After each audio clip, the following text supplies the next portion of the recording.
सोलापूरमधील मनसेचा पदाधिकारी सर्वदेची हत्या प्रकरणात अमित ठाकरे यांनी मुख्यमंत्री देवेंद्र फडणवीसांना पत्र लिहिले। आरोपीला कठोर शिक्षा व्हावी अशी मागणी अमित ठाकरे यांनी पत्राद्वारे केली आहे। सर्वदे कुटुंबाची संपूर्ण जबाबदारी सरकारने घ्यावी असं देखील पत्रात नमूद करण्यात आले। जालन्यात मुख्यमंत्री हिंदू मुस्लिम वाद लावण्यासाठी आलेत असा मोठा आरोप वंचितचे जिल्हाध्यक्ष डेव्हिड घुमारे यांनी केलाय। जालना शहरात भाजपची एमआयएम सोबत हात मिळवणी झाली आहे। जालना शहराची बकाल अवस्था झाली असल्याचा आरोप देखील डेव्हिड घुमारे यांनी केलाय। मुस्लिम आणि हिंदूंचे दंगल लावण्यासाठी काल ते आले होते। त्यांनी इथं एमआयएमचा हात मिळवणी केलेली आहे आणि ते जालना शहरामध्ये हिंदू मुस्लिम वाद मोठ्या प्रमाणामध्ये पेटून जातीय भेद निर्माण करून त्या ठिकाणी त्यांना मत पाहिजेत। त्या ठिकाणी फडणवीस हे धन घेऊन आले आणि जातीचा त्या ठिकाणी पगडा घेऊन आलेले आहेत। विकासाचं त्यांचं भाषण नव्हतं आणि काल ते कैलास गोरंट्याल म्हणे आम्हाला त्या ठिकाणी क्रीडा युनिव्हर्सिटी द्या। महानगरपालिकेचा आणि क्रीडा युनिव्हर्सिटीचा काय संबंध आहे? मुंबई महानगरपालिका निवडणुका 15 जानेवारीला होत आहेत आणि याचा निकाल अगदीच दुसऱ्या दिवशी 16 जानेवारीला लागणार आहे। सध्या मुंबईकर आणि सामान्य जनतेचे अनेक प्रश्न अपेक्षा आहेत। या निवडणुका होत असताना सर्वसामान्य जनता ही आपल्यासाठी जे काम करेल त्यालाच निवडून देणार असल्याच्या प्रतिक्रिया यावेळी पाहायला मिळाल्यात। मुंबई महापालिकेवरती कोणाची सत्ता असायला हवी आणि मुंबईचा महापौर मुंबईकरांना कोण हवा आहे यासाठी मुंबईतल्या मतदारांची वरळी परिसरातून आढावा घेत बातचीत केली आहे। लोकशाहीच्या प्रतिनिधी मीनाक्षी म्हात्रे यांनी पाहूयात। मतदार राजाला नेमकं मुंबई महानगरपालिकेवरती कोणाची सत्ता हवी आहे, कोणी विकास केलेला आहे नेमकं आतापर्यंत याचा आढावा घेणार आहोत। सध्या वरळी परिसरात आहोत। काका काय सांगाल, तुम्ही इथलेच मतदार आहात? हो। किती वर्षापासून तुम्ही इथे राहतात? झाली 40-50 वर्ष झाली। काय वाटतं, महानगरपालिका निवडणुका येऊ घातलेल्या आहेत, इतक्या वर्षानंतर आता या निवडणुका होत आहेत आणि या निवडणुकीमध्ये कोणाची सत्ता तुम्हाला मुंबई महानगरपालिकेवरती हवी आहे?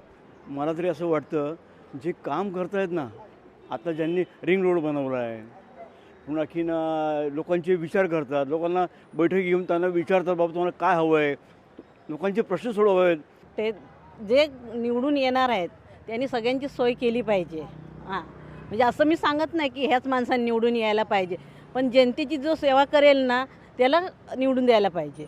शिवसेनेला देते। कोणती शिवसेना? आता ठाकरेंची एक आहे, ठाकरेंची। यावर्षी मला असं वाटतं मराठी माणसाचंच आलं पाहिजे। आता ते म्हणजे ठाकरेचंच आहे, तर त्यामुळे ठाकरेचं ह्यावर्षी आलंच पाहिजे। राज ठाकरे ह्यावर्षी बघायचं मला।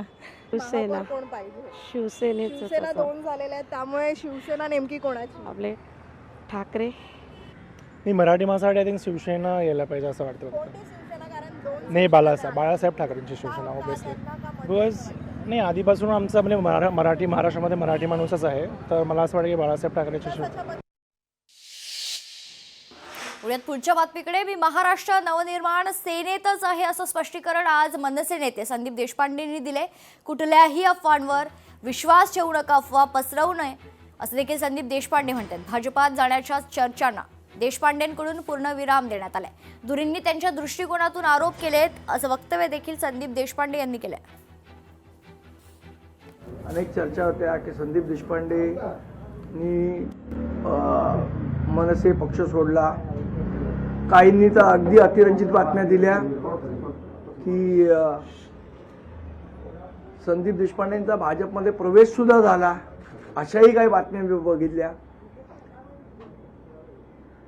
मला असं वाटतं की या सगळ्या गोष्टींना पूर्णविराम देणं आवश्यक होतं। बरं, काही लोकांनी असंही चालवलं की मला माध्यमांची बोलायला बंदी घातलेली आहे वगैरे वगैरे वगैरे। असा कुठलाही विषय नाही। मी महाराष्ट्र नवनिर्माण सेनेतच आहे। माझ्या पक्षाचं मी प्रामाणिकपणे काम करतोय आणि येणाऱ्या निवडणुकीमध्ये महाराष्ट्र नवनिर्माण सेनेच्या जास्तीत जास्त जागा कशा निवडून येतील मुंबई शहराध्यक्ष म्हणून माझी जबाबदारी आहे, त्याप्रमाणे मी पूर्णपणे काम करतोय। नागपूर महापालिका निवडणुकीत नियमांची पायमल्ली झाल्याचं चित्र आहे। 2 अपत्यांच्या नियमावरून मोठा गोंधळ समोर आलाय। 4 अपत्य असलेल्या महिलेला उमेदवारी मिळाली। पुष्पा वाघमारे यांनी निवडणुकीच्या नियमाला बगल दिली। पुष्पा वाघमारे शरद पवारांच्या राष्ट्रवादीच्या उमेदवार आहेत।